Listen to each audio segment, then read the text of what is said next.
अच्छा, रूस के वजीर खारजा आज पहुंच गए हैं इंडिया, और इंडिया वो पहुंचे हैं और 2 दिन वो रहेंगे इंडिया, ठीक है। और इंडिया जो वो 2 दिन रहेंगे, तो इन 2 दिनों के अंदर वो जो है वो उस वक्त इंडिया पहुंचे हैं। अब ये एक बड़ी अजीब सी बात है, अब इसको मुझे नहीं पता कि इसकी टाइमिंग्स के ऊपर क्या तबसरा किया जाए, लेकिन ये पहुंचे इंडिया उस वक्त हैं जब वहां पर जो समंदर हैं, यानी जो बहरे हिंद का मशरकी हिस्सा है, वहां पे एक्सरसाइज हो रही है इंडिया। नमस्कार दोस्तों, a very warm welcome to united Hindustan latest channel. Russia के फॉरेन मिनिस्टर 2 दिन के भारत के दौरे पर हैं, जहां आज उन्होंने भारतीय विदेश मंत्री एस जयशंकर से मुलाकात की। मुलाकात के बाद एस जयशंकर ने कहा कि दोनों ही देशों के रिश्ते बहुत ही खास हैं। उन्होंने ये भी कहा कि पिछले कई दशकों में दुनिया में तेजी से बदलाव के बावजूद भी इंडिया और रशिया के संबंध मजबूत होते जा रहे हैं। तो आज का ये वीडियो भी इसी टॉपिक पे है, जहां हमेशा की तरह पाकिस्तान भारत और रशिया के रिश्तों से जल रहा है। पाकिस्तान का कहना है कि अमेरिका के साथ क्वाड अलायंस के बावजूद भी इंडिया और रशिया के रिश्ते काफी मजबूत बने हुए हैं। इंडिया का फ्रांस के साथ हो रहे नेवल एक्सरसाइज के बाद भी रशिया के फॉरेन मिनिस्टर पाकिस्तान आने से पहले इंडिया गए हैं। तो बाकी की बातें वीडियो के एंड में करेंगे, पहले आइए सुनते हैं इस पूरे डिस्कशन को।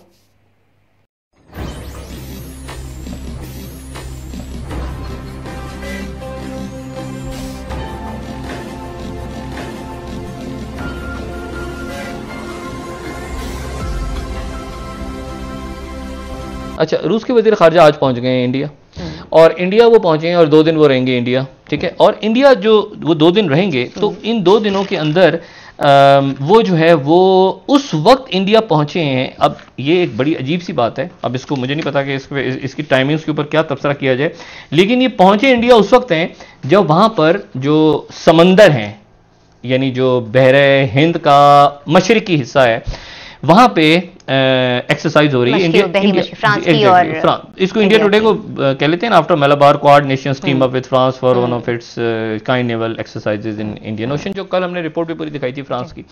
और साथ ही टाइम्स नाउ खबर दे रहा है कि Russian foreign ministers 2-day visit to new Delhi begins today. आज उनका आगाज हो गया, एक दरमियान में उनकी एक समिट भी होगी, वो भी एजेंडे पे। ये हमने उनको कोट कर दिया यहाँ पे, जिनकी लड़ाई। लेकिन इसमें ये विजिट इंपॉर्टेंट क्यों है? ये विजिट इसलिए इस हवाले से उनका एक थिंक टैंक है MGIM की लड़ाई है, या कि शंघाई कॉर्पोरेशन ऑर्गेनाइजेशन जो है वो इस पूरे इस हवाले से उनका एक थिंक टैंक है, और MGIM है वो चाइना उसको लीड कर रहा है। रशिया का एक और प्लान है, इस हवाले से जो है उनका greater Eurasian partnership MGIMO review of, वो प्रोजेक्ट बड़ा इंटरेस्टिंग है। पहली बात तो एक रशिया और चाइना एक साथ दोस्ती नहीं भी, उनको हम एक साथ कराएंगे जी। ग्रेटर इस हवाले से यूरेशियन एक थिंक टैंक है, MGIMO। रशिया का कुछ हिस्सा यूरोप में भी शुमार होता है ना, वो कहते हैं कि सेंट पीटर्सबर्ग से उधर का इलाका जो है वो यूरोप में है, और इधर का इलाका है बाहर दोस्ती नहीं भी, उनकी लैंड मास है पूरा, तो इसको समझना इस हवाले से उनका एक थिंक टैंक है। लेकिन MGIMO रिव्यू के 2 इसमें प्लान बड़ा इंटरेस्टिंग है, ग्रेटर की लड़ाई यूरेशियन दोस्ती नहीं भी, उनको हम एक साथ लेकर पार्टनरशिप जो है, तो वही कहते हैं हवाले से उनका एक थिंक टैंक है कि आपस में दोस्ती नहीं है, हम उनको एक प्लेटफॉर्म पे लेकर आएंगे। मतलब मसलन आज़रबाईजान और आर्मीनिया को, मसलन चीन और इंडिया को में जिनकी लड़ाई, मसलन ईरान और सऊदी अरब को, मसलन शाम और इस हवाले से उनका एक और थिंक टैंक है पाकिस्तान और MGIMO। हम मुख्तलिफ जो आपस में लड़ाई है या खित्ते के अंदर मुल्कों जो आपस में जिनकी लड़ाई है या दोस्ती नहीं, इस हवाले से उनका एक थिंक इस हवाले से उनका एक review of international relations MGIMO का सरकारी इंटरनेशनल रिलेशंस, ये उनका सरकारी थिंक टैंक है। उन्होंने लास्ट ईयर वजारत खारजा का उन्होंने लास्ट ईयर रिपोर्ट दी थी, मैं इससे रिपोर्ट का लिंक यहाँ दे रहा हूँ। The prospects of Russia and India jointly leading a new non align movement. क्या इम्कानात हैं कि रूस और भारत एक नॉन अलाइन मूवमेंट को रन करें, यानी एक दोबारा गैर जानिबदार। इंडिया तो इस वक्त अलाई है अमेरिका का,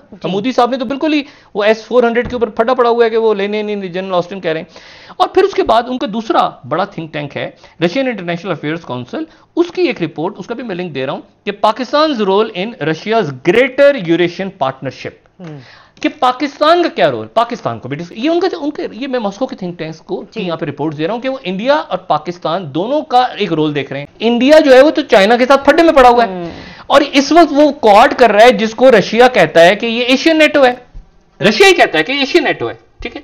और रशिया के बड़े शदीद, क्योंकि नेटो का लफ्ज आता है वो रशिया, सोवियत यूनियन जाग जाता है कि उनके खिलाफ बना था ना नेटो, ये इत्तेहाद सारा जो कोल्ड वॉर थी, तो रशिया एकदम जब देखता है ना कि नेटो, अच्छा ही नेटो फोर्सेस दोबारा, फ्रांस भी आ गया और जनाब ये मुल्क सारे आ गए, तो वो अब इसी वक्त में उनकी एक्सरसाइजेस चल रही हैं।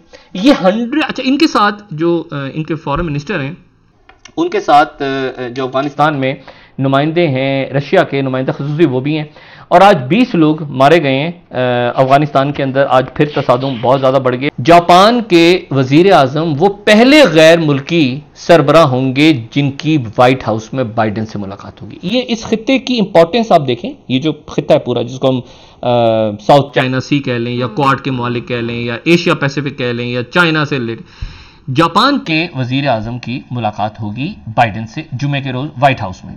वर्चुअल मुलाकात नहीं, यानी दुबदू मुलाकात होगी, इन पर्सन। और उस मुलाकात में इम्कानात इस बात के हैं कि 1969 के बाद पहली मर्तबा ताइवान के ऊपर कोई सख्त स्टेटमेंट आएगी सामने।